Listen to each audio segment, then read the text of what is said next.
Holy cow. God, that's not even, none of that's even true. What do we got? Yeah. You could probably do a lot worse, honestly. What do we got? Do you see Elijah Higgins? Do you see him as a tight end? Do you see him as a tight end? Tight end, yeah. Of the 6 guys you acquired, Kayvon comes from Philly, some experience with you and Nick. What do you like about his game? Yeah, he's a high character guy. Loves ball, loves preparation of what goes into ball. Got a good skill set for a safety, smart, team first guy, so excited to have him. What is it about Higgins that made you and 5 other guys want to have teams have Gets fun? open and catches it. Maybe like for you, kind of the last lull before it all. I mean, we kind of, it's kind of a bunch of things, setting up week 1, which is kind of set up, but a little bit of game playing, a little bit of downtime. I told the coaches you need to get a little bit of a mental break, players too, especially with the bye not being so late. So a little bit of downtime, but we'll be refreshed and come back in here and get after it. Are you good at, when you talk about downtime, are you good about getting yourself downtime? Yeah, very good. I know you talked, of course, about all the roster flux at this time of the year, but how tough, if I know all of them aren't easy, but with the departure, with the release of waiving of Marquise Hayes. Yeah, I mean, they're all tough. You said it. He's done a great job. We felt very comfortable where he started, where he ended up, and he did a really good job, but that was a tough one. A lot of the talk's been on Dobbs, but how has Clinton Toon just handled all the moving? Awesome. Yeah, he's got the mentality that you want your trigger guy.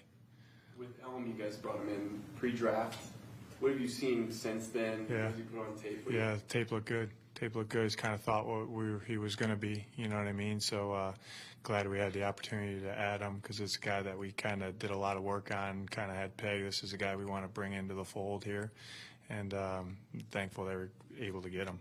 Coach, how do you feel like where you're at right now, in terms of where you thought you'd be, where you're actually at? Right about where I thought. Do you think that Dennis Daly, there's a chance he'll be available for week 1? No. And with John, I know you mentioned him yesterday. Is he having surgery? How can you tell us how serious? Yeah, he's going to miss the year. I'm sorry? He's going to miss the year. Do you plan out? Obviously, you prepare for Washington because that's week 1 with all the not free time, but all the time leading into the season. Do you look beyond it? Like you start game planning? Who has free time? Who has free time? Yeah, there's everyone's a little different. It's a good question. Everyone's a little different. It's just you can go so many ways with that question, Josh. Yeah, like I have a process of looking. I feel like, and I've adjusted that as I've gotten going. Nick and Drew and Jeff have their own processes. Yeah, you wanna be ahead, you know what I mean, but you can't be too far out of, staying present of week 1 and then what's down the road, week 2, week 3. But I always say when you have a little downtime, it's good to prepare a little bit so then it's not the first time you start watching something. It's like, oh, why did I put those thoughts down for the game plan? Oh, yeah, here's why. You know what I mean? So we had a kind of a vision and how we operated this summer of what I wanted for the play callers, and they're caught up to speed. Can you give us some insight on how you prepare, especially when you got a new play caller coming from a different organization on the offensive side and the quarterback? Like, where do you start? It's a challenge. You know what I mean? Just like they have a challenge too. All new play callers. I always got that from Sirianni, Coach Sirianni. The advantage is they don't really know. You know what I mean? And then you have all the unknowns of week 1.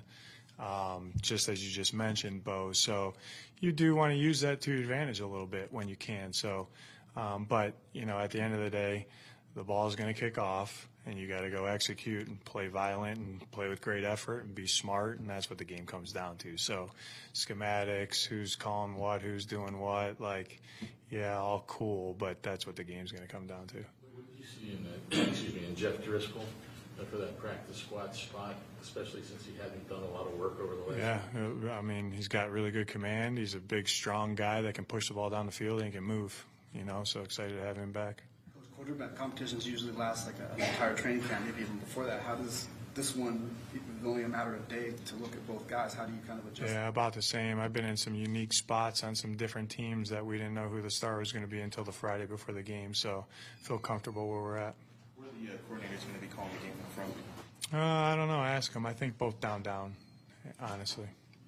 In the preseason, to what degree did Clayton Tune see more than just your typical vanilla defenses? Yeah, I thought if you look sorry to cut you off, Paul, but because it hit my brain, I think that, just looking at the different preseason games and the different tape, whether it be new staffs or, guys moving a certain way of how they want to evaluate guys, I think you saw a little more less vanilla football out there, talking to some different head coaches and things like that and bouncing ideas off of each other and then watching the tape. It's one thing to say, hey, this is what I'm going to do, but then you watch the tape and you're like, yeah, they did do that.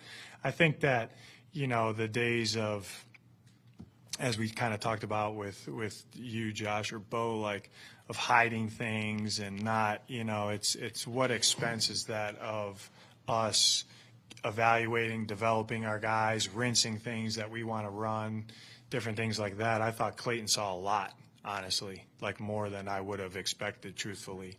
And which was good for us, because he needs to see that. He'd rather have him see it preseason 2 than week 5 or whatever it is, So, I thought those were great learning opportunities for everybody involved, not just the quarterback, but for our defense too. Sean Payton gave us a lot of good stuff. It wasn't just power and quick game and a shot here or there. It was the full gambit of stuff. So that was good for our guys to see. In your years as a scout, and then also obviously as a coach and going to combines, did you have any personal relationship or meeting with Gil Brandt? I didn't. That's tough news. I heard about that, but obviously a longtime scout, and then I actually used to. I remember reading 1 or 2 articles that he wrote. I thought it was from a really good perspective. So, he's in our prayers. In talking with Drew, what did he say to you about what he really likes about Josh Dobbs? Basically everything that I like about Josh Dobbs' command. He can make plays inside and outside of the pocket. He's mentally tough. He's a good teammate, good leader. What's the one thing that's going to separate either one of those two from this competition? I would say production. Any message to Arizona State that kicks off tonight? Good luck. Good luck. Yeah, go let it rip, man. I'm sure it'll be a packed house. That'll be fun. I'm not going to catch it, but I got a flag football game of my own tonight, so.